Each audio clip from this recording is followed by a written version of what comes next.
Alpha public school, Indian oil petrol pump के सामने, Raipur road, Mungeli. इन दिनों गर्मी के तपन में प्रशासन की लापरवाही की वजह से सड़कों की डिवाइडर पर लगे हुए लाखों रुपए के पौधे सूख गए हैं, जबकि इन पौधों की देखरेख के लिए प्रशासन के द्वारा लाखों रुपए और आवंटित किया गया है, परंतु फिर भी कर्मचारियों की अलाली की मार इन नन्हे पौधों पर दिख रहा है। आपको बता दें कि सड़कों पर दिखने वाले यह सूखे तने लकड़ी नहीं बल्कि कुछ समय पहले तक जीवित रहे पौधे हैं, जिन्होंने शासन की लापरवाही की वजह से दम तोड़ दिया। वैसे तो इन पौधों को लगाने, संवारने व संरक्षित रखने के लिए प्रशासन के द्वारा लाखों रुपए स्वीकृत किए गए थे, परंतु कर्मचारियों की अनदेखी व प्रशासन की लापरवाही की वजह से लाखों रुपए के पौधों को कुछ को मवेशियों ने अपना चारा बना लिया, तो कुछ बचे पौधों को सूर्य देवता की मार झेलनी पड़ी।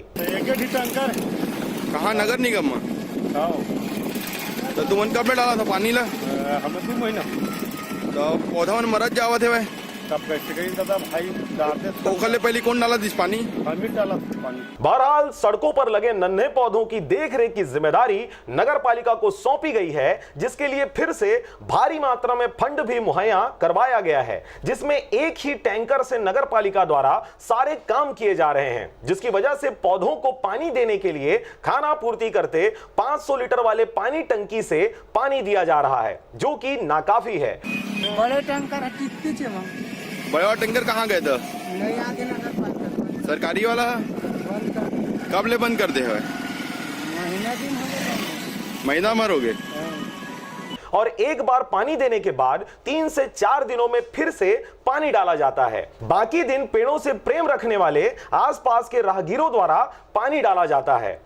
नगर पालिका से पानी डाले पर आते और जैसे कि 2-3 के बाद में ही आते, बाकी टाइम हम डालते हैं पानी, जिसकी वजह से कुछ जगहों के पौधे अभी भी अच्छी स्थिति में हैं, बाकी जगहों के पौधे सूखकर झाड़ी में तब्दील हो चुका है और संबंधित कर्मचारी कूलर वाले कमरे में गहरी नींद लेते नजर आते हैं।